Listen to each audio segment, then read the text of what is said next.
because they play jazz. That's not true. You know how much studying it takes? It takes a lot. And it takes every day. Like classical musicians. It's nice if you get in an orchestra. I mean, you're a good musician. You studied enough. But still, there are other things. You know, people have to open their eyes to other stuff. There are good musicians in Greece that they haven't been outside the border. Or if they did, they went with Dalaras, for example, which is not fair. It's not even fair for them. And, for example, nowadays I created a company that, a record company, actually, a small independent label that I'm trying to make projects for those people. You know, I know that they're good musicians. They have projects in their minds. They really do the work. They do the work. And there's nobody to help them. Or, well, there's a lot of people that help them, but, you know, nobody has the, you know, they don't want to do it. It's not a money-making thing, so. I mean, in the States, there's a bigger market. Okay, yeah, there's a bigger market. But there are traditionally labels that will do jazz, or they will do experimental music, and they will try to sell it. They won't try to sell the musician. They will try to sell the music. Create a genre, or create a flow of people towards Indian music. Here we won't do that. Or even if somebody does, because there are individuals, as I said before. I mean, not everybody's bad, of course. I mean, I do it. I try to make people listen to Arab music, or fusion, or jazz, or live music. I try to do it all the time, through my company, through my playing, through talking with people, through talking here. And I know some people, but look at this. We're like 10 of us. And everybody's walking outside, you know, and they don't really care. It's that, you know, people have to be told what to do, which is not nice. It doesn't say a lot for our future, you know.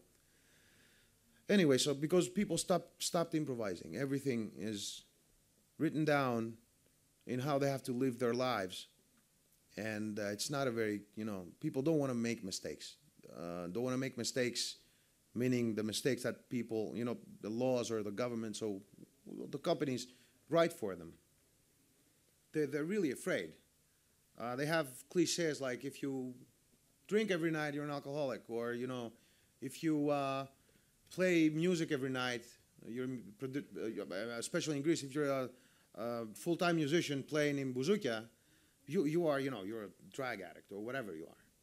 That's not true. That's not true. People trying to survive, they have 3 or 4 kids. They have to work to get bouzoukia. They don't really like it there.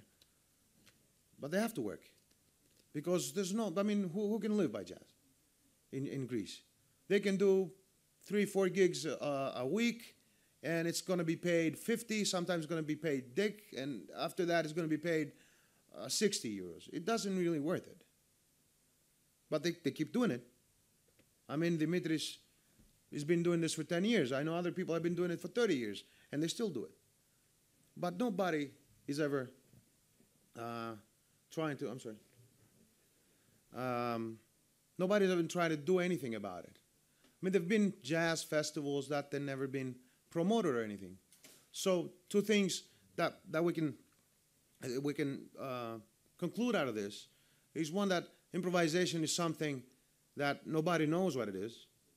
Actually, I had a talk the other day with a girl that she is not a professional musician, but she plays music in a group, and we had a gig on the 18th of February in Bacaro, and, you know, everybody would come up to me and say, you know, Dimitris played great that night, and, you know, everybody agreed on it. And she said, no, you know, that guy improvises too much. But that was boring. Or the other thing in Greece is, oh, you don't have a singer? Okay, so what do you do? We play music. Oh, you don't have a singer. That's the answer I get every time. For example, people don't really want to hear music. It's something that takes up their time. They don't have the time anymore to do it because they work all day, and then the radio plays. You know, they have music every day in their lives because they open up the radio or whatever. In the time of Bach, or even in the 1950s, if you will, music didn't exist that much. I mean, if Bach wanted to listen to music, some organ player, he would walk 400 miles and back just to listen to one. Music was appreciated. Now it's not. it's a carpet. It's a module just to be happy at some point and hit your head in a bar. But it's not like that for people that actually deal with it. At this point, I'm gonna stop nagging and see if you have any questions. But I will do it the next time I talk too. So if you have any questions, I'll be happy to answer them. Nobody? I said so much? Please.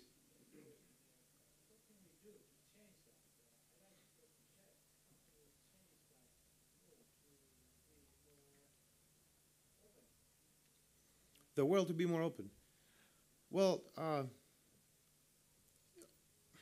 I can start historically again, saying that in England, for example, or Northern and Western Europe, or the States, which is actually comes from there, people have a tradition to play music in their house, and usually there's a better audience, not a large audience, but a better audience than say the Eastern countries, and in Greece, because we're talking about Greece, I assume, or in general. In Greece. So in Greece, we never heard music in the house. We usually heard it outside. It's warm, and because everything has to play in how the festivities are done. Usually, music, there were the music houses. I mean, music families, like Bach family, or like Halkias family in our tradition. And, because people had music in their house, they evolved in musicianship. And, it was a craft. It was a craft then. It wasn't an art. And, the son took the clarinet and blah, blah, and it went on and on. But the other people in the village or the town, they never listened to music inside the house. They never, they don't know TV. There was no, the only thing that existed was singing. That's why we're so close to the human voice, which is, of course, normal. But then things evolved, and we're trying to say that they're traditional, but they're not. What can we do to change this? It's not a question of doing something. Because, there's many ways to change things. You can enforce somebody to do it. So there's a new prime minister who says, okay, no bad music. Who's going to determine what's bad or not?